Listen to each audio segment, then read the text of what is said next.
వాక్యము యోబు గ్రంథము 31వ అధ్యాయము. యోబు గ్రంథము 31వ అధ్యాయము 6-7 వచ్చిన. నేను యథార్థుడనై ఉన్నానని దేవుడు తెలుసుకొనున్నట్లు న్యాయమైన త్రాసులో ఆయన నన్ను తూచునుగాక. చిన్న మాట ప్రార్థన. ప్రేమ కలిగిన తండ్రి, పరిశుద్ధుడానికి వందనాలు. దయగలిగిన ప్రభు, ఈ ఉదయకాల సమయములో నీ పరిశుద్ధ పాద పద్మముల ఎదుట సాగిలపడి ఇంతవరకు నిన్ను స్తుతించడానికి, ప్రియ బిడ్డలు పాడడానికి, సంఘమంతా కూడా నిన్ను స్తుతించడానికి, దేవుని స్తుతించుడి, ఎల్లప్పుడూ దేవుని స్తుతించుడి. ఎంత గొప్ప సందేశమునైనా నిన్ను మేము స్తుతించేవారిగా ఉండాలి, నిన్ను మేము గణపరిచేవారిగా ఉండాలి. ఇదిగో నాయనా, గౌరపేటలో మా ప్రియులందరూ కూడా మంచిగా స్తుతించే ఆ యొక్క మంచి గళాన్ని, గంభీరమైన గళాన్ని దయచేయమని ప్రార్థన చేస్తున్నా. కొద్దిమందిగా పాడగలుగుతున్నారు, నేర్పించగలుగుతున్నారు. ఇక అందరూ కూడా నేర్చుకోవడానికి సహాయం చేయమని ప్రార్థన చేస్తున్నా. ప్రభు, చక్కని స్వరములు, చక్కని గాత్రము మీరు దయచేయండి. నిన్ను స్తుతించే గొప్ప భాగ్యము మా అందరికీ ప్రసాదించమని వేడుకుంటున్నాను. అట్లనే చదవబడిన లేఖన భాగము మా అందరి వినికిడిలో దీవించి ఆశీర్వదించండి. చేరి వచ్చిన అందరితోనూ అల్పుడను నిష్ప్రయోజకుడును నైన నాతోనూ మాట్లాడుమని ప్రార్థిస్తూ మహిమ చెల్లిస్తూ యేసు ప్రభువు పేరట అడిగి వేడుతున్నాము తండ్రి, ఆమేన్, ఆమేన్. పిల్లరా, మరోసారి చేరి వచ్చిన మీ అందరికీ ప్రభు పేరట వందనాలు, శుభాలు తెలియజేస్తున్నాను. మంచిదండి. మా పిల్లలు బయటికి వెళ్ళిపోయారు. రోడ్డు మీదకి పనేటి మీకు. మంచిదండి, దేవుని వాక్యాన్ని జ్ఞాపకం చేసుకుందాం. భక్త యోబు అంటున్న మాటలు ఇవి.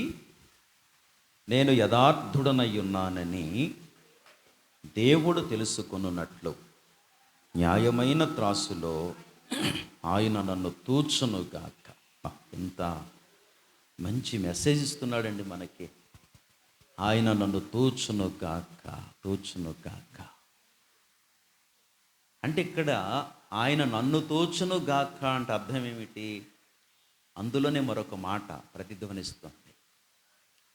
నన్నే కాదు, అందరినీ తూచునుగాక కదా. నన్నే కాదు, అందరినీ తూచునుగాక. ఇప్పుడు ఆ న్యాయమైన త్రాసులో యోబు, బ్రతికిన భక్తులు, బ్రతుకుతున్న మనం కూడా ఆ త్రాసులోకి వస్తాం. అది తూచునుగాక. అందరినీ దేవుడు త్రాసులో వేస్తాడు. అది త్రాసులో వేసినప్పుడు దేవుని కొరకు ఏ ఏ విషయాల్లో తీర్మానం చేసుకుని బ్రతుకుతున్నామో ఆ అన్ని విషయములలో తోకాలి. తగ్గిపోకూడదు, తక్కువ కాకూడదు, తేలిపోకూడదు. అందుకే దేవుడు అవకాశం ఇచ్చి సంఘములో నాటి వారము వెంబడి పరిచర్య ధర్మమును జరిగించి అన్ని విషయాల్లో కూడా ఏమండి దేవుడు మనకు నేర్పిస్తున్నాడు. అందుకని దేవుడు తోస్తాడు, అన్ని విషయాలలో దేవుడు తోస్తాడు. చూడండి, ఒక మాట జ్ఞాపకం చేసుకుని ముందుకెళదాం. ఎఫెసీయులకు రాసిన పత్రికలో మనకు ఒక మాట కనబడుతోంది కదా. చూడండి, ఎఫెసీయులకు రాసిన పత్రికలో మనకు ఒక మాట కనిపిస్తోంది ఇక్కడ. దయచేసి రండి, ఎఫెసీ పత్రిక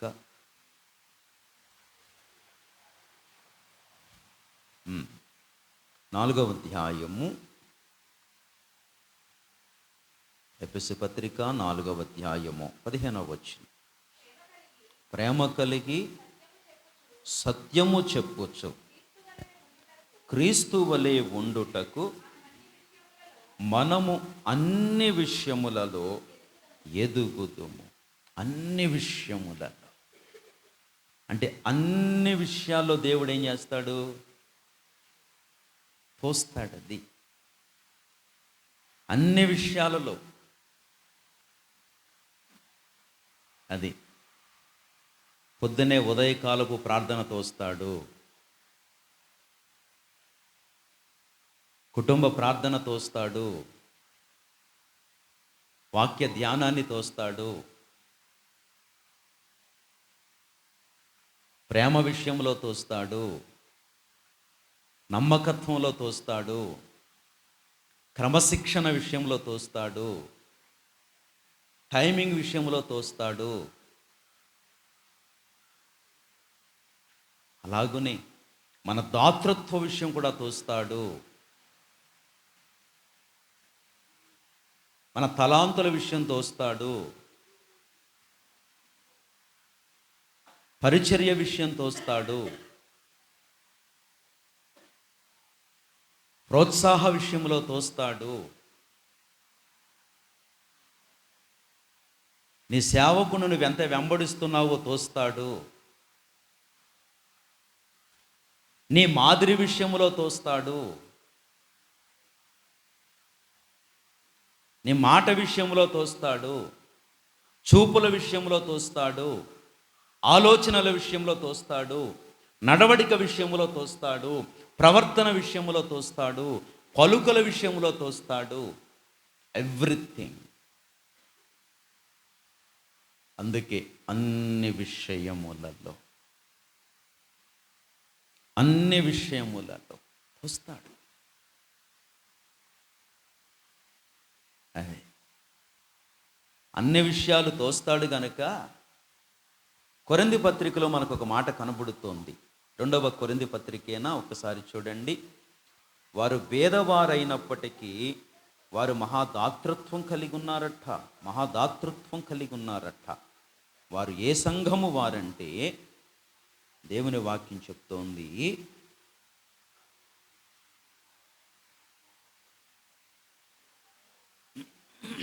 చూడండి 8వ అధ్యాయము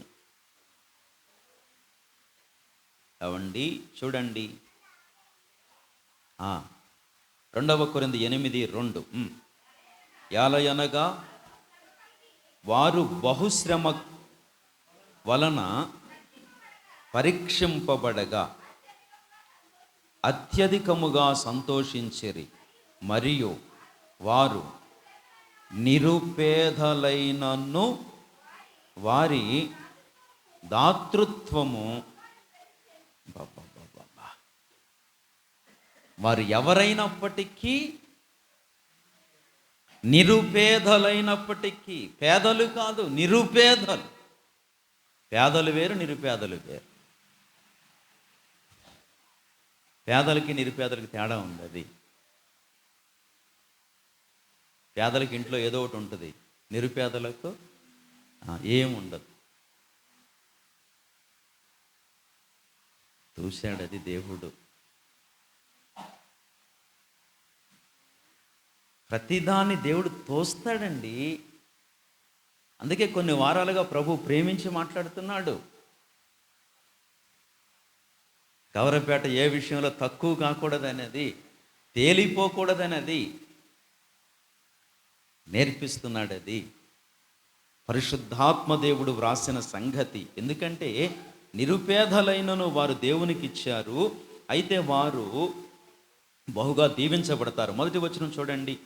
సహోదరులారా, మాసిదోనియా సంఘమునకు అనుగ్రహింపబడి ఉన్న దేవుని కృపను గూర్చి అది మీకు తెలియజేయుచున్నాం. ఎఫెక్ట్ తగ్గించుకోండి. చూసారా, వీళ్ళు ఏ సంఘం వాళ్ళంటే మాసిదోనియా సంఘము. వాళ్ళ యోగ్యత మీకు తెలియాలి, వారి అర్హత మీకు తెలియాలి. ఆ విషయంలో నేను తూచాను వాళ్ళని. అందుకే వాళ్ళ యోగ్యత మీకు తెలియజేస్తున్నానని పౌలు మాట్లాడుతున్నాడు కొరింథీయులతో. వారందరి దృష్టికి ఎలా ఉన్నారంటే నిరుపేదలై అని. నిరుపేదలు ఎప్పుడు కూడా అయ్యా మాకేమన్నా ఇవ్వండి అయ్యా అంటారు. కానీ నిరుపేదలైన వారి చెయ్యి ఎలా ఉందంటే ఎలా ఉందట. చూసారా? ఈ దాతృత్వం అనేది ఒక్క డబ్బుల విషయమే కాదు ప్రియులారా, ఒక డబ్బుల విషయమే కాదు. ఒక డబ్బుల విషయమే అనుకుంటే పొరపడినట్టే, ఒక కానుకల విషయమే అంటే పొరపడినట్టే.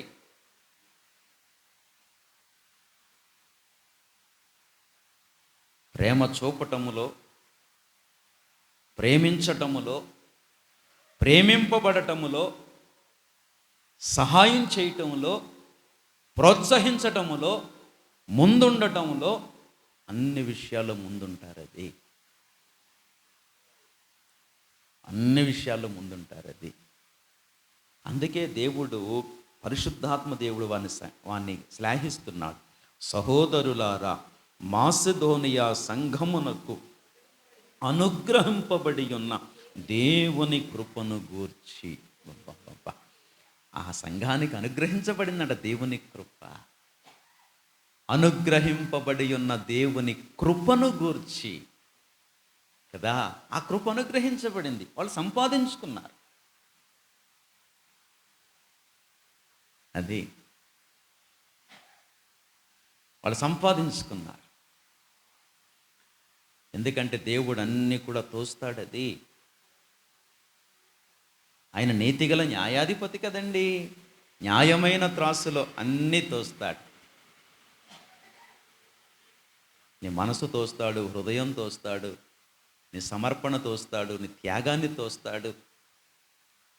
ఆదివారం నువ్వెన్నింటికి లేచి సిద్ధపడుతున్నావో తోస్తాడు. ఆరోగ్యం లేకపోయినా దేవుని కొరకు ఎంత కష్టపడుతున్నావో తోస్తాడు. భర్తను ఎంత ప్రోత్సహిస్తున్నావో తోస్తాడు, భార్యను ఎంత ప్రోత్సహిస్తున్నావో తోస్తాడు, బిడ్డల్ని ఎంత ప్రోత్సహిస్తున్నావో తోస్తాడు. అన్నీ కూడా దేవుడు తోస్తాడు. దేవుడు అన్ని విషయాలు ఈ యొక్క మాసిదోనియా సంఘాన్ని చూస్తున్నప్పుడు అన్ని విషయాల్లో వారు అధికులుగా కనబడుతున్నారు. నిరుపేదలైనను, నిరుపేదలండి. కానుకుండదు, డబ్బులుండవు. డబ్బు లేకపోతే మనసు లేదా? డబ్బు లేకపోతే ప్రేమ లేదా? డబ్బు లేకపోతే త్యాగం లేదా?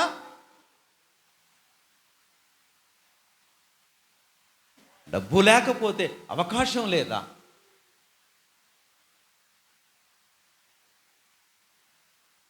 అందుకే అవన్నీ పరిగణలోకి తీసుకున్నాడు. అందుకే దేవుని కృప అనుగ్రహించబడిందట. ఎంత గొప్ప మాట అండి. కాటలు ఇలా తూకిపోతారు.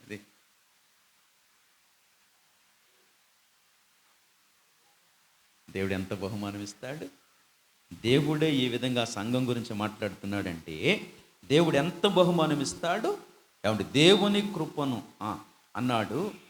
ఆ సంఘములకు అనుగ్రహింపబడి ఉన్న దేవుని కృపను గూర్చి మీకు తెలియజేయుచున్నాము. యాలయనగా వారు బహుగా చూసారు, బహుశ్రమల వలన చూసారా, పైగా శ్రమల వలన పరీక్షింపబడ్డారట. అది బహుశ్రమల వలన. ఏదన్నో శ్రమ వస్తే ఏమైపోతాం? తేలిపోతాం. ఓ శ్రమ వస్తే తేలిపోతాం, ఓ కష్టం వస్తే తేలిపోతాం. పెద్దిరాజు గారు, ఓ శ్రమ వస్తే ఏమవుతాం? తేలిపోతాం. ఒక అనారోగ్యం వస్తే, ఓ కష్టమైన పరిస్థితి వస్తే తేలిపోతాం. కానీ వారికి ఏమి సంభవించినాయట? ఎవరైనప్పటికీ అసలు వారి ఆలోచన ఎలా ఉండాలి? అప్పుడు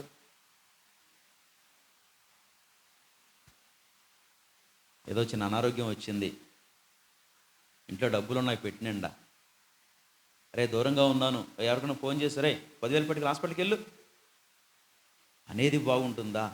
డబ్బులు లేవు, చిల్లిగా అవ్వలేదు, ఏంటి ఇప్పుడు ఇతనికి ఎలా వచ్చింది, అది ఏంటి, ఏం చెయ్యాలి, అప్పుడు ఎలా ఉంటుంది?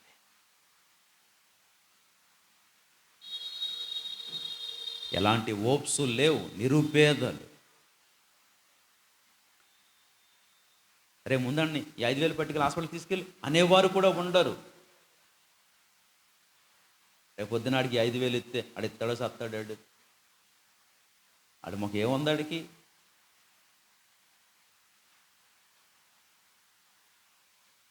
కానీ బహుశ్రమలు వలన అన్ని విషయాల్లో వారు ఎలా ఉన్నారండి? ఆత్మీయ జీవితంలో అన్ని విషయాల్లో వారు ఎలా ఉన్నారు? దేవుడే ఈ మాట రాశాడంటే, పరిశుద్ధాత్మ దేవుడే ఈ మాట లేఖనంలోకి పట్టుకొచ్చాడంటే అసలు వారు ఎంత ఘనులు అంటారు. అది అందుకే పరిశుద్ధాత్మ రాశాడు, అన్ని విషయములలో అనేక శ్రమలు కలుగుతున్నప్పటికీ, అనేక హింసలు కలుగుతున్నప్పటికీ అన్నారు, యాలయనగా వారు బహుశ్రమల వలన పరీక్షింపబడగా అత్యధికముగా సంతోషించిరి, మరియు వారు నిరుపేదలైనను వారి దాతృత్వము బహుగా విస్తరించాను. అది అందుకని ఒక మాట చెప్పనా, ఆనాడు సంఘంలో పరిచర్య వెలివిగా జరిగింది. అది సంఘములో పరిచర్య జరగాలంటే అన్ని రీతులుగా ద్వారాలు తెరవబడాలి.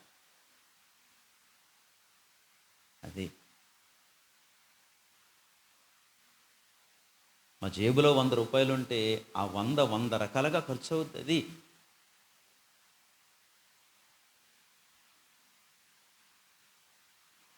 మా జేబులో డబ్బులుంటే 100 రకాలుగా ఖర్చు అవుతుంది. ఏ రకంగా మీకు బహుమానం వస్తుందో తెలియదు, ఏ రకంగా వినియోగిస్తామో తెలియదు. ఎందుకంటే డబ్బు మీద మనసు లేదు, సంపాదన మీద మనసు లేదు, దేవుని కొరకు చెయ్యాలి. ఆనాడు అదే విధంగా పూర్వపు దినాలలో దేవుని పని కొరకు నిరుపేదలైనను విస్తరించారట. అంటే అది కూడా దేవుడు పరిగణలోకి తీసుకున్నాడు. అది అంటే దానిని బట్టి పరిచర్య విస్తరిస్తుంది. గనుక ఆ విషయంలో ఉన్నతంగా వారు విస్తరింపబడుతూ ఈ కృప విషయములోను పరిశుద్ధుల కొరకైన పరిచర్యలోను పాలు పొందు విషయములోను మనఃపూర్వకముగా మిమ్మును వేడుకొనుచు వారు చూసారా, వారు తమ సామర్థ్యము కొలదియేగాక సామర్థ్యము కంటే ఎక్కువగాను తమంతట తామే ఇచ్చిరని మీకు సాక్ష్యమిచ్చుచున్నాను. బా, ఎంత ఉన్నతమైన మాట అండి. సామర్థ్యము కొలదియే కాదు, సామర్థ్యమునకు మించి. అదే కనుక అన్ని విషయాలు తోస్తాడు అని చెప్తున్నాను. ఓకేనా? కింద టాప్ చేస్తున్నాను. ఇది ఇక మళ్ళీ మీరు వేరే అనుకోవద్దు. అర్థమైందా? లేఖనాలు అర్థమయ్యేదా మనసు మీకేస్తాడు ప్రభు. నేను ఇక మళ్ళీ దీని గురించి రెట్టించి మాట్లాడాను. సరే, మంచిది. ఇక్కడ అన్ని విషయాల్లో తోస్తాడు అంటే ప్రతిదీ దేవుడు పరిగణలోకి తీసుకుంటాడు అని చెప్పడం కొరకు. ఇక్కడ ఈ యొక్క సమయంలో ఒక మాట జ్ఞాపకం చేసి నేను ముగిస్తాను. ఒక మంచి విషయం నేర్చుకుందాం. ప్రియులారా, దేవుడు న్యాయమైన త్రాసులో తోస్తాడు అన్నాడు కదా. దయచేసి ఒక మాట చూస్తారా? మొదటి సమూయేలు గ్రంథము 18వ అధ్యాయము. మొదటి సమూయేలు గ్రంథము 18వ అధ్యాయము 5వ వచనం. దావీదు సౌలు చూసారా, తనను పంపిన చోటకెళ్ళను పోయి సుబుద్ధి కలిగి పని చేసుకొని వచ్చెను గనుక సౌలు ఆ యోధుల మీద అతన్ని నియమించెను. జనులందరి దృష్టికిని, సౌలు సేవకుల దృష్టికిని దావీదు అనుకూలుడై ఉండెను. చూసారా ఈ మాట? చూసారా, ఈ మాట నిజంగా మన జీవితంలో నెరవేరాలి. ఇది నిజంగా ఈ మాట మన జీవితంలో నెరవేరాలి. దావీదు సౌలు తనను పంపిన చోటకెళ్ళను పోయి సుబుద్ధి కలిగి పని చేసుకొని వచ్చాను. వెళ్ళిన చోటల్లో ఏ బుద్ధి కలిగి ఉండాలి? వెళ్ళిన చోటల్లో ఏ బుద్ధి కలిగి ఉండాలి? సుబుద్ధి. సుబుద్ధి ఉంది, దుర్బుద్ధి ఉంది. సుబుద్ధి ఉంటుంది, దుర్బుద్ధి ఉంటుంది.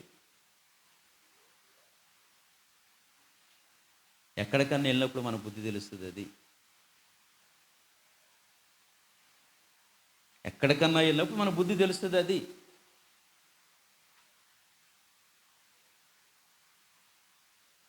అది ఎక్కడికన్నా వెళితే మన బుద్ధి తెలుసు, బయటపడుతుంది అన్నమాట.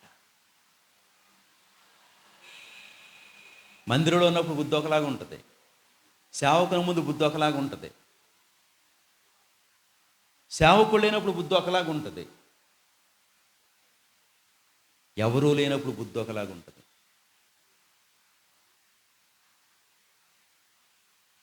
కానీ దావీదు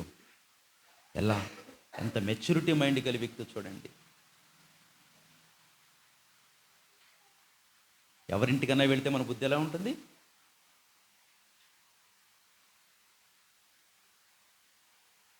కానీ దావీదు బుద్ధి ఎలా ఉందట? ఎక్కడికి పంపినా సరే. సౌలుకు ధైర్యం అది, సౌలుకు ధైర్యం అది. కొడుకులా భావించాడు. దావీదును చేర్చుకున్నాడు, దండులోకి చేర్చుకున్నాడు, ఆయుధములు మోయువాడిగా చేసుకున్నాడు. ఇక ఎక్కడికైనా సరే సౌలును పంపుతాడు. దావీదును పంపుతాడు సౌలు. నిజంగా ఎంత ధైర్యం అండి సౌలుకి దావీదును బట్టి. ఎందుకో తెలుసా? దావీదు బుద్ధ లాంటిది. ఎక్కడికి వెళ్ళినా హెంగంగా ప్రవర్తించడు. తానేంటో, తన పనేంటో, తానెంతవరకో, తన బాధ్యత ఏంటో, తానెంతవరకో అంతే చూసుకుని వస్తాడంతే.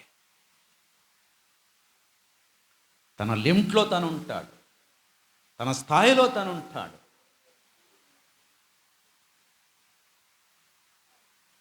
అదే మనకిక్కడ ఈ విషయాన్ని మనం చాలా బాగా నేర్చుకోవాలి. దావీదు సౌలు తనను పంపిన చోటకెళ్ళను. ఈ మాట చూడండి, పంపిన చోటకెళ్ళను. ఎక్కడికి వెళ్ళినా దావీదు విజయుడేనండి. ఎక్కడికి వెళ్ళినా సరే దావీదు విజయుడు.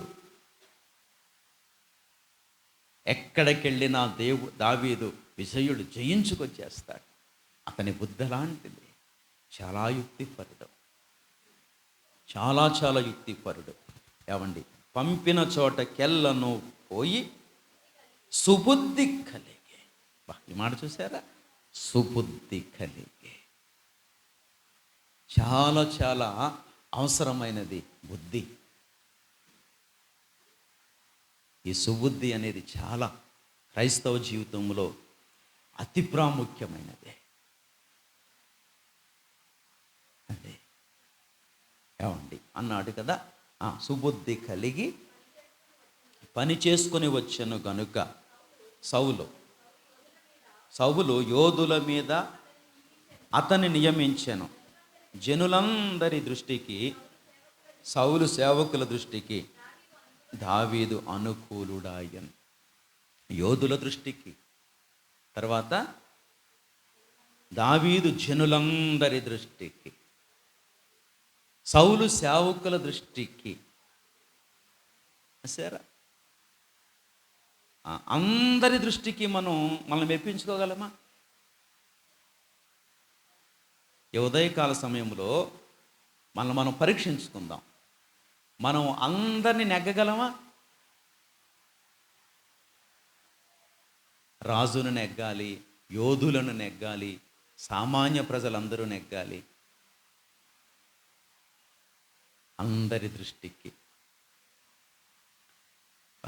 దావీదు యొక్క మనస్సాక్షి చూడండి పిల్లారా. జనులందరి దృష్టికి అనుకూలుడాయన. అంటే ఆ దినాలలో ఎవరు చూసినా సరే దావీదు దావీదు దావీదు దావీదు. రాజు దావీదే అంటాడు, యుద్ధ యోధులు దావీదే అంటారు, సామాన్య ప్రజలు దావీదే అంటారు, సైన్యం అంతా కూడా దావీదండి అంటారు. అంటే అందరికీ ఎంత ఎడపైపెడు చూడండి.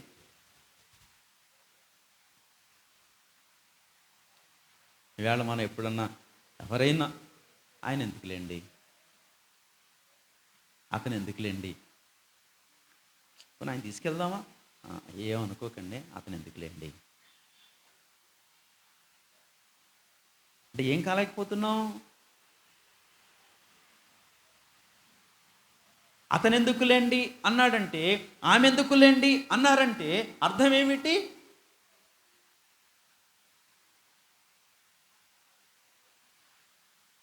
ఎక్కడో మ్యాచ్ అవ్వట్లేదు, అది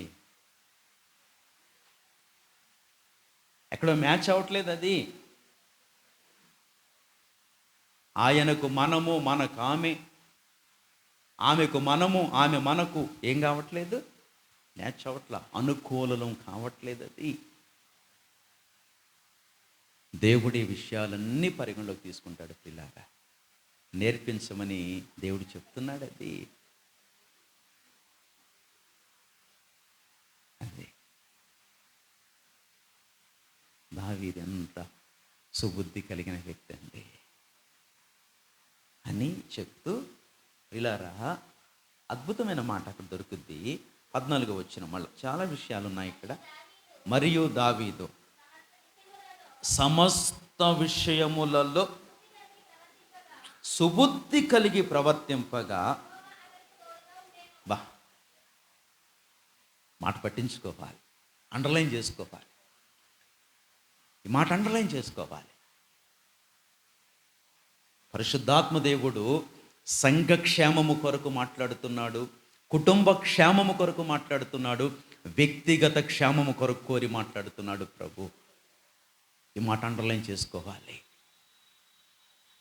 ఈ అద్భుతమైన మాట అండర్లైన్ చేసుకోవాలి. మరియు దావీదు సమస్త విషయములలో సుబుద్ధి కలిగి ప్రవర్తింపగా యెహోవా అతనికి, ఎంత గొప్ప మాట అండి, ఎంత గొప్ప మాట. సుబుద్ధి కలిగి ప్రవర్తిస్తున్నాడట. భూమి మీద ఉన్న మనుషులే కాదండి, భూమి మీద ఉన్న రాజు, అధిపతులు, సాధారణ ప్రజలు ఏళ్లే కాదు. దేవుడు కూడా ఎవరు ఫ్యాన్ అయిపోయారు ఇప్పుడు? దేవుడు కూడా ఎవరు ఫ్యాన్ అయిపోయారు ఇప్పుడు? ఇదండి కావలసింది. అందుకే దేవుడు అన్నాడు, దావీదు నా హృదయానుసారుడు. అది దావీదు ఫ్యాన్ అయిపోయాడు. అది ఆకాశమందున్న దేవుడు, సింహాసనాసీనుడు, పరిశుద్ధుడు, దావీదు ఫ్యాన్ అయిపోయాడు. అది సరే, అద్భుతమైన మాట చూసారా? అంటాడు, మరియు దావీదు సమస్త విషయము, కొద్ది విషయాలలో కాదు. మళ్ళీ మనం పరీక్షించుకుంటే ఈ లేఖనములో మనం అక్కడక్కడ బుద్ధి కలిగి ఉంటాం. అది అక్కడక్కడ బుద్ధి కలిగి ఉంటాం. అది కొన్ని విషయాల్లో బుద్ధి కలిగి ఉంటాం. అది చాలా విషయాలు తేలిపోతాం. అది కానీ సమస్త విషయములలో వచ్చేయాలి ప్రియులారా, గీటుకొచ్చేయాలి. మనం ఆధ్యాత్మిక వయసు పెరుగుతోంది.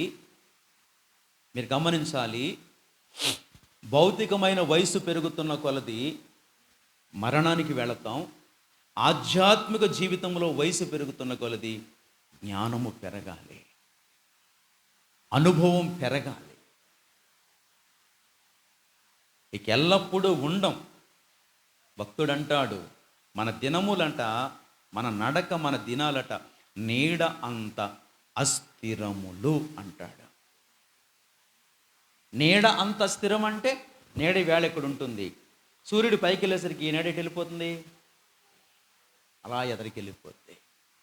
నీడ నిలకడ కాదు.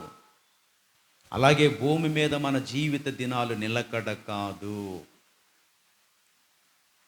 మన సంవత్సరాలు, మన జీవిత దినాలు నీడ అంత అస్థిరం. ఈవేళ ఉన్నాం, రేపు ఉంటామో పడతామో తెలియదు. అందుకనే సమస్త విషయములలో ఇది అలవరుచుకోవాలి. బాడీకి అలవాటు చేసుకోవాలి, మనసుకు అలవాటు చేసుకోవాలి, జీవితానికి అలవాటు చేసుకోవాలి. ఏమండి? కనుక అద్భుతమైన మాట. మరియు దావీదు సమస్త విషయములో సుబుద్ధి కలిగి ప్రవర్తింపగా యెహోవా అతనికి తోడుగా ఉండెను. దావీదు, చూసారా మళ్ళా, దావీదు మిగుల సుబుద్ధి గలవాడై ప్రవర్తించుట చౌలు చూచి మరి అధికముగా. ఎవరెవరికి భయపడాలి? ఎవరికి భయపడాలి? రాజుకు ప్రజలేమవ్వాలి? రాజుకు సైనికుడు ఏమవ్వాలి? కానీ దావీదు బుద్ధి చూసి భయపడ్డాడంటే, అది దావీదుకు రాజు సౌలు భయపడ్డాడంటే మరి అధికముగా భయపడెను. అది మన ప్రవర్తన విషయంలో మరి అతని జోలికి వెళ్ళకూడదురా. మీకు అప్పుడప్పుడు జ్ఞాపకం చేస్తాను కదా, ఏ దేశంలో? బ్రిటన్ దేశంలో జాన్ నాక్సన్ 24 సంవత్సరాల యవ్వనస్తుడు, దేశానికి రాణి. ఆ జాన్ నాక్సన్కి భయపడుతోంది. అడిగారు ఓ సమావేశంలో, అదేంటమ్మా నువ్వు రాణి కదా, నీ చేతిలో సర్వ అధికారులు ఉన్నాయి, ఒక్క దెబ్బతో షూట్ చేసి పడేయచ్చు కదా అంటే, లేదండి అతడు మోకాళ్ళ మీదకి వెళతాడు, అతడు మోకాళ్ళ మీదకి వెళతాడు, అతడు ప్రార్థిస్తాడు, అతడు కన్నీరు కారుస్తాడు, సృష్టికర్త అయిన దేవునికి చెప్తాడు మన గురించి. అందుకే అతడంటే నాకు భయం, టెర్రర్ అందదే.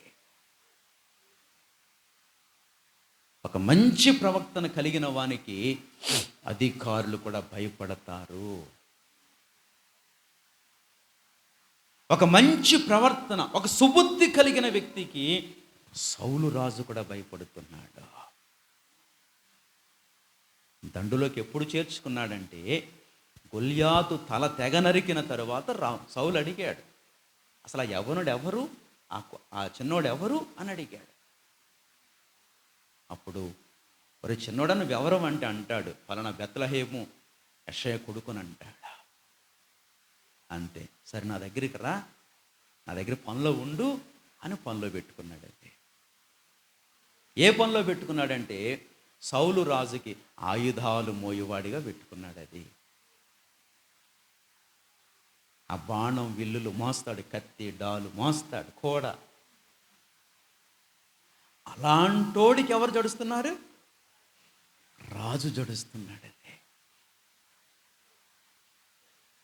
అంటే ఎందుకు జడుస్తున్నాడు? సౌలు బుద్ధికి దావీదు బుద్ధికి చాలా తేడా ఉంది. అది సౌలు రాజే కానీ, సౌలు పెద్దోడే కానీ, సౌలు వయసులో పెద్దోడే కానీ. చాలామంది అంటారు, రే నీకు వయసు వచ్చింది కానీ బుద్ధి రాలేదు నీకు. దయచేసి దేవుని ప్రజలమైన మనం అట్లా అనిపించుకోకూడదు. దేవుని ప్రజలమైన మనం, దేవుని పిల్లలమైన మనం దేవుని సొత్తైన మనం అట్లా అనిపించుకోకూడదు. ఏంట్రా మాటలేంటిరా, ఏంట మాటలేంటి, నీకు వయసు వచ్చింది కానీ అంటారు. అనిపించుకోకూడదు. సౌలు దావీదుకి గడగడ వణికిపోయాడట. నిజంగా మాట చదువుతూ నాకు అదిరిపోయింది. అది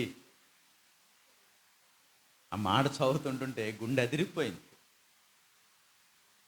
ప్రభువా, నన్ను సరిచేయనైనా, నేను ఎక్కడెక్కడ సరి చేసుకోవాలని సరిచేయనైనా, నా ప్రవర్తన, నా మాట, నా తీరు ప్రజలకు అనుకూలంగా, నాకు అనుకూలమైనది కాదు కానీ ప్రజలకు అనుకూలము, నీకు అనుకూలంగా నన్ను మార్చు తండ్రి. నన్ను నేను ప్రతిష్ఠించుకున్నాను అక్కడ. ఎంత అద్భుతమైన మాట అండి.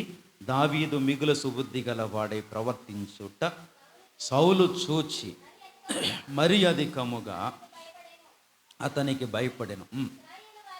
ఇశ్రాయేలు వారితోనూ యోధా వారితోనూ దావీదు ఆ జనులకు ముందు వచ్చుచు పోవుచుండుట చేత వారు అతనిని ప్రేమింపగా. చూసారు, అందరు ఏం చేస్తూ వచ్చారు? అందరు ఏం చేశారు? దావీదుని అందరు ఏం చేశారు? అది మనల్ని అందరూ ప్రేమిస్తారా? మనల్ని అందరూ ప్రేమిస్తారా?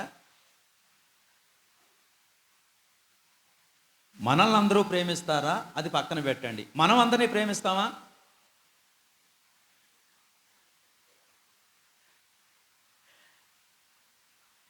చాలా హెచ్చుతగ్గులు ఉన్నాయి కదా, చాలా ఎత్తు పొలాలు ఉన్నాయి కదా. అది ఆ ఎత్తు పొలాలు చెక్కేద్దాం, అది సమభూమిగా చేసేద్దాం. అది అనేకులు మనల్ని ప్రేమించాలి, మనము కనుక ఇలాంటి సుబుద్ధి కలిగిన దావీదుకి నేను కన్క్లూజన్కి వచ్చేస్తున్నాను. ఇలాంటి సుబుద్ధి కలిగిన దావీదుకి ఇదే సమూయేలు, మొదటి సమూయేలు 25, మొదటి సమూయేలు 25 మొదటి మాట చదవండి. సమూయేలు మృతి నొందగా ఇశ్రాయేలీయులందరూ కూడుకొని అతడు చనిపోయేనని ప్రలాపించుచు రామాలో ఉన్న అతని ఇంట నివేశనములో అతని సమాధి చేసిన తరువాత దావీదు లేచి పారాను అరణ్యమునకు వెళ్ళెను. కర్మేలులోని మాయోను నందు ఆస్తి గలవాడొకడు కాపురముండెను. అతడు బహుభాగ్యవంతుడు. అతనికి 3000 గొర్రెలను 1000 మేకలను ఉండెను. అతడు కర్మేలులో తన గొర్రెల బొచ్చు కత్తిరించుటకై పోయి ఉండెను. అతని పేరు నాబాలు, అతని భార్య పేరు అబీగయేలు. ఈ స్త్రీ సుబుద్ధి గలదై రూపసి అయి ఉండెను. అయితే చర్యలను బట్టి చూడగా నాబాలు మోటువాడును దుర్మార్గుడునై ఉండెను. చూసారా, చాలు. అతని భార్య పేరు ఏం పేరు? అబీగయేలు. ఈ అబీగయేలు కూడా ఎలాంటిదట?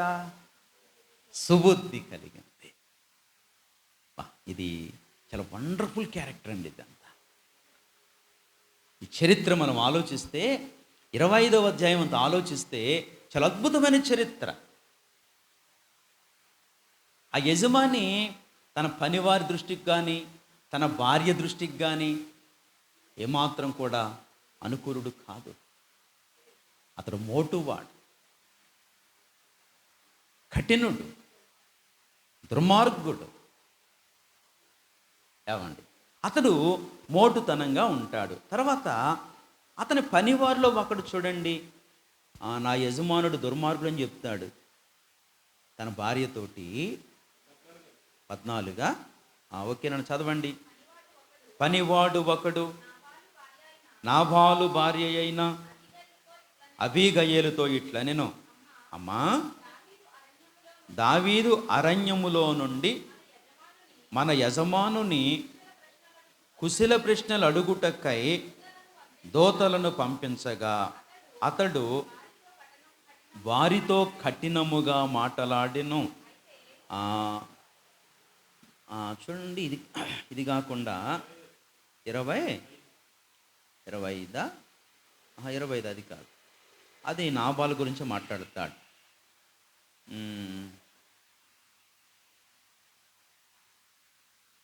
ఇక్కడే పనివాడు మాట్లాడతాడు, చూడండి ఒకసారి.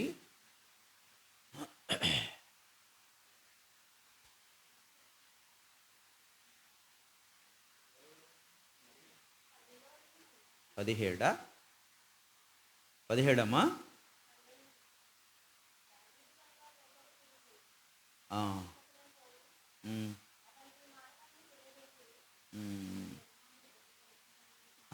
ఎస్ ఎన్ని 17 లాస్ట్, అది కావాలి మనకి. చూడండి 17 ఆ మాట చూడండి, 17 చదివేయండి.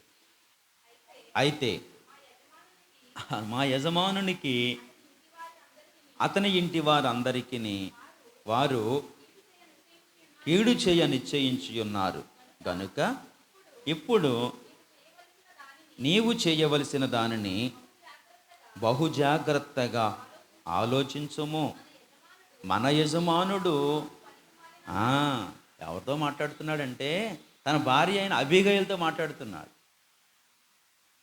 అమ్మ, మేము పలానా ప్రాంతంలో ఉన్నాము, అయితే దావీదు సైన్యము మాకేమాత్రం హాని చేయలా, మా గొర్రెలు కానీ మా ఆస్తిపాస్తులు కానీ నష్టపోకుండా పైపిచ్చి వారు మాకు కాపలా కాశారు.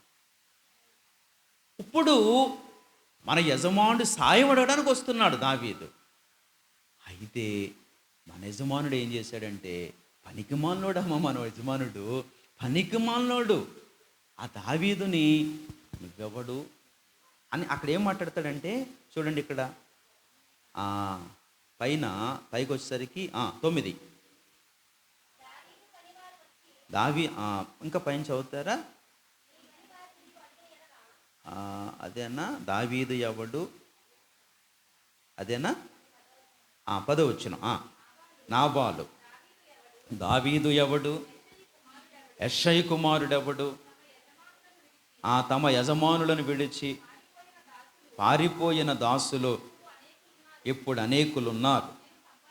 నేను సంపాదించుకొనిన అన్నపానములను నా గొర్రెల బొచ్చు కత్తిరించు వారి కొరకు నేను వధించిన పశుమాంసమును తీసి నేను బొత్తిగా ఎరుగని వానికిత్తునా అని దావీదు దాసులతో చెప్పగా, ఏ విషయం దావీదుతో చెప్పాడు అది.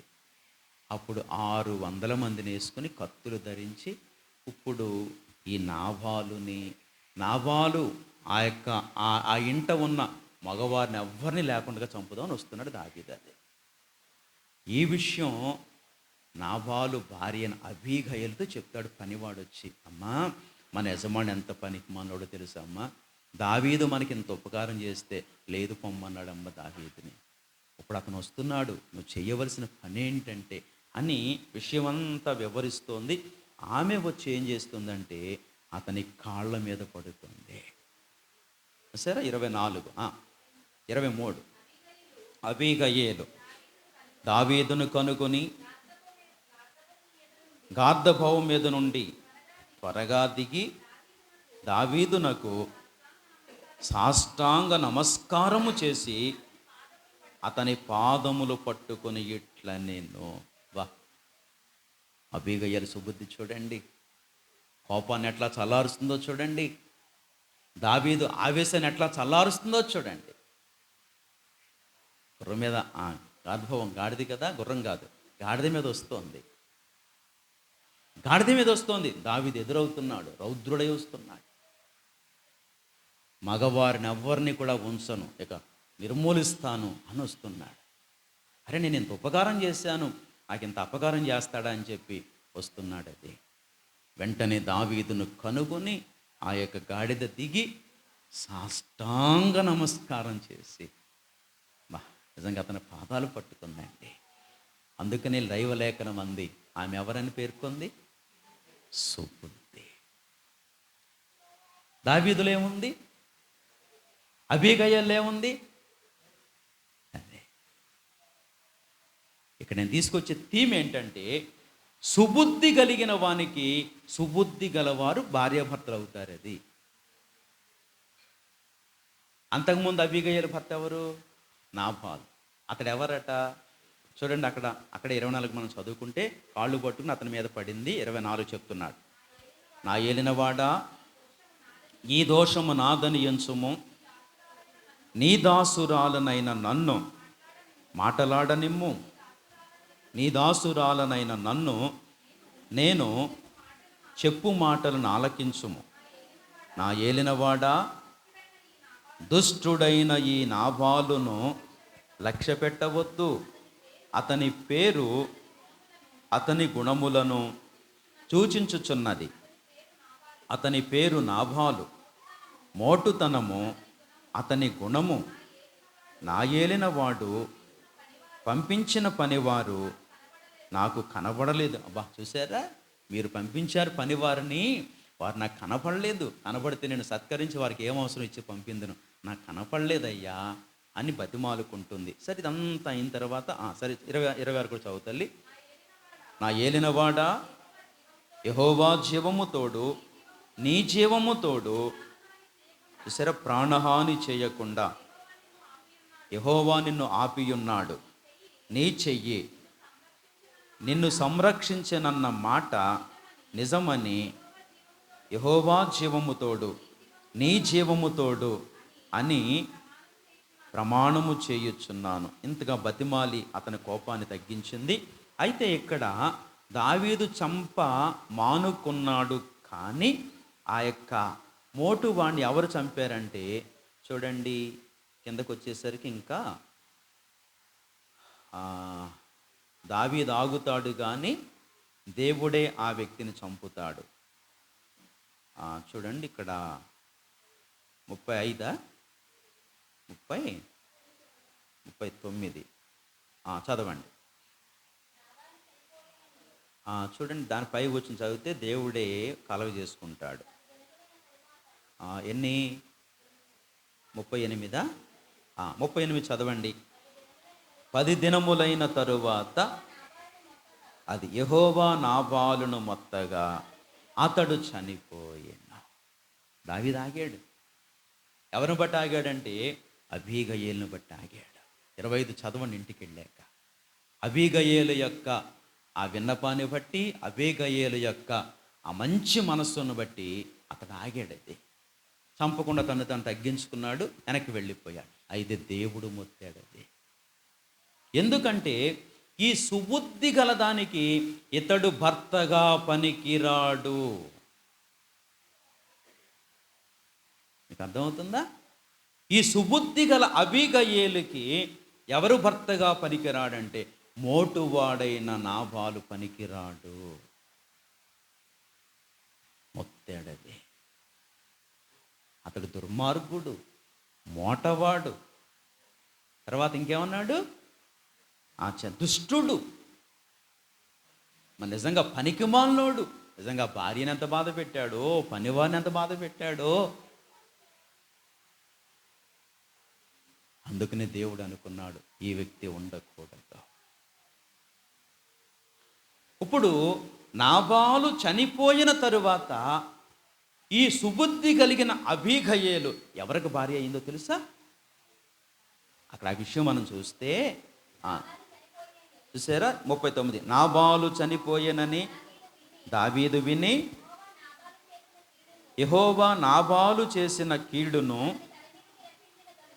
అతని తల మీదకి రప్పించెను గనుక తన దాసుడనైన నేను కీడు చేయకుండా నన్ను కాపాడి నాబాలు వలన నేను పొందిన అవమానమును తీర్చిన యెహోవాకు స్తోత్రము కలుగునుగాక అనెను.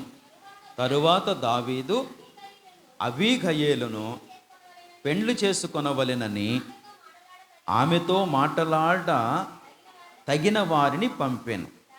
దావీదు దావీదు సేవకులు కర్మేలులో ఉన్న అబీగయేలు నొద్దకు వచ్చి, దావీదు తమ్మును పిలిచిన నిన్ను పెండ్లి చేసుకొనుటకై తోడుకొని రండని పంపినని చెప్పగా, ఆమె లేచి సాగిలపడి, నా ఏలిన వాని చిత్తము, నా ఏలిన వాని సేవకుల కాళ్ళు కడుగుటకు నా ఏలిన వాని దాసురాలగు నేను సిద్ధముగా ఉన్నానని చెప్పి. అబ్బా, ఎంత విధేయతండి!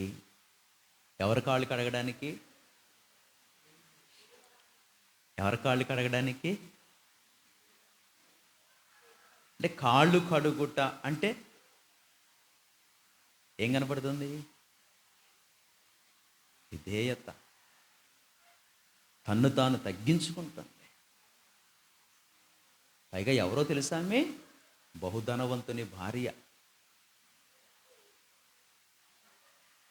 ధనవంతుని భార్య. తప్పు చేసింది ఒకడు, కానీ పశ్చాత్తాపడేది ఎంత గ్రహింపు చూడండి, ఎంత విధేయత చూడండి. మనమైతే ఏమంటాం? నేనేం తప్పు చేశానని అంటాం. కానీ అబీగయేలు అట్లా కాళ్ళు కడిగి, అంటే తన్ను తాను తగ్గించుకొని అంతగా విధేయురాలై. ఇక్కడ అద్భుతమైన పాఠం దేవుడు నేర్పుతున్నాడు మనకి. చదురా తల్లి. త్వరగా లేచి గార్ధబం మీద ఎక్కి తన వెనుక నడుచుచున్న 5 పనికత్తెలతో కూడా దావీదు పంపిన దూతల వెంబడి రాగా, దావీదు ఆమెను పెండ్లి చేసుకొనెను. అది దేవుడు ఇక్కడ తీసుకొస్తున్నాడు. అది ఇప్పుడు దావీదు ఎవరు? సుబుద్ధి కలిగిన వాడు. అబీగయేలు ఎవరు? ఇప్పుడు ఈ సుబుద్ధి కలిగిన దావీదుకి సుబుద్ధి కలిగిన భార్య కావాలి. ఎవరు? అబీగయేల. ఇప్పుడు దావీదుకు భార్య కావాలంటే అతని భర్త పేరు ఏం పేరు? నాబాలు. నాబాలు బ్రతుకుంటే భర్త అవుతుందా? ఈమెకు భార్య అవుతుందా? అట్లా చేయమని దేవుని వాక్యం చెప్పలా. అందుకని దేవుడు ఎవరిని మొత్తాడు? నాబాలును మొత్తాడు. ఇప్పుడు నాబాలును మొత్తుటంటే అర్థం ఏంటో తెలుసునా? నాబాలు ఎవరంటే అబీగయేలుకు భర్త. భర్తనగా అర్థం ఏంటి చెప్పండి? ఆధ్యాత్మిక అర్థంలో భర్తనగా ఏలువాడు. భార్యలు భర్తలు ఏం చేస్తున్నారు? ఇప్పుడు మనల్ని ఏం చేస్తున్నాడు ప్రభు? మన భార్య భర్తలు ఏం చేస్తాడు? ఇప్పుడు వెళ్ళాలని ఉంటుంది, ఎక్కడికో వెళ్ళాలని ఉంటుంది, 2 రోజులు టూర్ వేయాలని ఉంటుంది. ఏమండి వెళ్ళమంటారా? వద్దు. ఎక్కడికి వెళ్తావు? మా ఆయన వద్దంటున్నారండి. మా ఆయన వద్దంటున్నారు. రావాలనే ఉంది కానీ మా ఆయన వద్దంటున్నారు. పోనీ మీరు వెళ్ళి వచ్చేయండి. అంటే భర్త ఎవరని? ఇప్పుడు మన జీవితంలో మనకు సుబుద్ధి కలగకుండా, బాగా గ్రహించాలి, మనకు సుబుద్ధి కలగకుండా, మనలము విధేయులం కాకుండా, మనము కాళ్ళు కడిగేంత స్థితికి తగ్గించుకోకుండా మనలను ఏలుతున్న అహంకారం అనే భర్త, తగ్గించుకోకుండా దుర్మార్గుడనే భర్త ఏలుతున్నారండి. ఇప్పుడు ఎవరు చావాలి? నాబాలు చచ్చిపోయినట్లుగా మనలో ఉన్న అహంకారము, మనలో ఉన్న గర్వము, మనలో ఉన్న అవిధేయతలు చస్తేనే కానీ ఎవరికి భార్య కాదంటే దావీదు కంటే శ్రేష్ఠుడు ఎవరు? మన ప్రభువైన యేసుక్రీస్తు. దావీదే ఇంత సుబుద్ధి గలవాడైతే యేసు ప్రభు ఎంత సుబుద్ధి కలిగిన వాడు, పాపినైన మిమ్మల్ని నన్ను రక్షించిన వాడు ఎంత సుబుద్ధి కలిగిన వాడు. ఆ సుబుద్ధి కలిగిన దావీదు కంటే గొప్పవాడు, ప్రవక్తల కంటే గొప్పవాడు. ఇప్పుడు ఆ సుబుద్ధి కలిగిన వానికి భార్య కావాలంటే మనలో కూడా ఏమి రావాలి? సుబుద్ధి. సుబుద్ధి రావాలంటే ఎవరు చావాలి? నాబాలు చావాలి. అంతవరకు నువ్వు భార్య కాలేవు. ఇది ఆధ్యాత్మిక పాఠం. ఇది దావీదును తూచాడు, సుబుద్ధి కలిగి తూగుతున్నాడు. ఎవరిని భార్య చెయ్యాలి? మేకాల్ను భార్య చేశాడు కానీ సుబుద్ధి కలిగింది కాదు. దావీదు దేవుని మందసం ముందు నాట్యమాడుతుంటుంటే అవహేళన చేసింది. అది కాదు నా కుమారుడైన దావీదుకు భార్య. ఎవరిని చెయ్యాలి? అబీగయీలు భార్య కావాలి. ఎంత ఆధ్యాత్మిక పాఠం ఉంది ఇక్కడ. నమ్ముకున్నాం ప్రభువుని, కానీ అసలైనది నమ్ముకోవడంలో కాదు. కానీ ఏమైతే నిజమైన సంతోషం? భార్య అయితే సంతోషం. భార్య కావాలంటే మన జీవితంలోకి ఏమి రావాలంటే సుబుద్ధి కలిగి ఉండాలి. సుబుద్ధి రావాలంటే మనలో ఉన్న అహంకారము, గర్వము, కామ, క్రోధ, లోభ, మోహం, మదమాశ్చర్యములు చావాలి. దేవుడు మొత్తుతాడా? దేవుడు అబీగయలను మొత్తినట్లుగా, మన నాబాలును మొత్తినట్లుగా మన అహంకారాన్ని దేవుని వాక్యం మొత్తుతుంది. అప్పుడే ఆ సుబుద్ధి కలిగిన వానికి ఏమవుతాం మనం? ఎంతకాలం? ఇదండి సంతోషం. ఇందులో తోకాలి. దావీదును తూచాడు న్యాయమైన త్రాసులో, సుబుద్ధి కలిగి తూకాడు. ప్రియులారా, రాజు కంటే యోగ్యుడిగా, జనులందరికంటే యోగ్యుడిగా కదా, యోధుల కంటే యోగ్యుడిగా ఏమయ్యాడు? సచివత ఏమయ్యాడు? రాసులు ఏమయ్యాడు? తూకాడు. అలాగే అబీగయలు కూడా ఏమైంది? అదే. అప్పుడు వాళ్ళిద్దరు ఏమయ్యారు? సంఘము మనం ఏం కావాలి? ప్రభువు మనం ఏం కావాలి అంటే మనలోకి ఏమి రావాలి? ఇప్పుడు పాట అర్థమైందా? ఈ కంక్లూజ్ అర్థమైందా మీకు? ఎవరు చావాలంటే నాబాలు చావాలి. నాబాలు ఎవరంటే దుర్మార్గుడు. మనలో ఏముందో తెలుసా? దుర్మార్గత ఉంది. నాబాలు ఎవరు? మోటుతనం. ఇంకా చాలా మోటుతనం పోలేదు మనలో. అమ్మా గమనించాలి. ప్రియ దేవుని సంఘమా, మనలో ఏం పోలేదు తెలుసునా? మోటుతనం పోలేదు. ఇంకా చాలా హార్ష్గా మాట్లాడతాం, చాలా మోటుగా మాట్లాడతాం. అవతల వ్యక్తి బాధపడతాడేమో అని పట్టించుకోం. మోటుతనం. ఎవరు చావాలి? మోటుతనం చావాలి. పనివాడు అన్నాడు, పనికిమాలోడు. అసలు పనికిమాలోడు అంటే అర్థం ఏంటి? ఎందుకు పనికిరానోడు నది. యజమానుడు వాళ్ళు డబ్బులు ఉన్నాయి కానమ్మా అక్కడ అని ఉంటాడు, అమ్మ నన్ను క్షమించు, నీ భర్తను ఎలా అంటున్నాను, మన యజమానుడు పనికిమాలోడు. అమ్మ నీకు యజమానుడు, నాకు యజమానుడే. నీ అయితే నీకు భర్త అయ్యాడు, నాకు యజమానుడు అయ్యాడు. పనికిమాలోడమ్మా. పనికిమాలిని తనం చావాలి. అప్పుడే ఆ గొప్ప సుబుద్ధి కలిగిన ప్రభువుకి పట్టపురాణి అవుతాం. ప్రియులారా, ఎంత ఆధ్యాత్మిక పాఠం అండి ఇక్కడ. ఎంత ఆధ్యాత్మిక పాఠం అండి. కనుక మన జీవితంలో ప్రియులారా, ప్లీజ్ ప్లీజ్ ప్లీజ్ 2 చేతులు జోడించి చెప్తున్నాను, చిన్నవారికి పెద్దవారికి పాదాలు పట్టి చెప్తున్నాను. మోటుతనము, గర్వము, పనికిమాలినతనము ఏమి ఉండొద్దు ప్రియులారా. విధేయులం అవుతాం. మనకి మనుషులు ఎవరూ ప్రాముఖ్యం కాదండి. ఒక్క ప్రభువే మనకి, ఒక్క ప్రభువే. ఆ ప్రభువుకి మనం ఏం కావాలి? భార్య కావాలి, జీవిత భాగస్వామికి కావాలి. అది వీళ్ళిద్దరు దంపతులు అయ్యారు. నిజంగా వాళ్ళ వైవాహిక జీవితం ఎట్లా ఉంటుంది?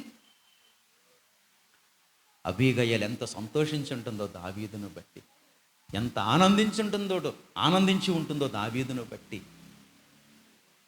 ఏమండి, నాబాలు దగ్గర ఎప్పుడు ఆ సంతోషం కలగల, నాబాలు దగ్గర ఆనందం కలగల, నాబాలు దగ్గర నెమ్మది లేదు, ప్రేమ లేదు. అదే అయినా కానీ విధేయత కలిగి ఉంది. దేవుడే ఆమెకేం కలిగించాడు?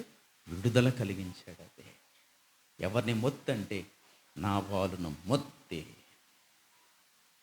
అరే, ఎలాంటి పనికి మాలోడా, ఎలాంటి యోగ్యురాలికి భార్య కాదు. మొత్తి అతని క్యారెక్టర్ అడ్డు లేకుండా చేశాడు. అది దాని ఆధ్యాత్మిక భావం ఏంటంటే, మన జీవితంలో దేవుని వివాహం ఆడడానికి ఎలాంటి అడ్డులు ఉండకూడదు, అవన్నీ కూడా చచ్చిపోవాలి. అంటే అక్కడ భర్తగా ఆ క్యారెక్టర్ ఎందుకు ఉందంటే, భర్త అనగా అర్థం ఏంటంటే ఏలువాడు అని అర్థం. అది ఏలేవాడిని భర్త అంట. ఈనాడు మన అహంకారం వేలుతుంది, మూర్ఖత్వం వేలుతుంది, కఠినత్వం వేలుతుంది. అదే పనికిమాలితనం ఏలుతుంది. ఈ మధ్యాహ్న కాల సమయంలో అవన్నీ కూడా ఏం కావాలి? అదే దేవుడు మొత్తాలి, తన వాక్కు ద్వారా మొత్తాలి.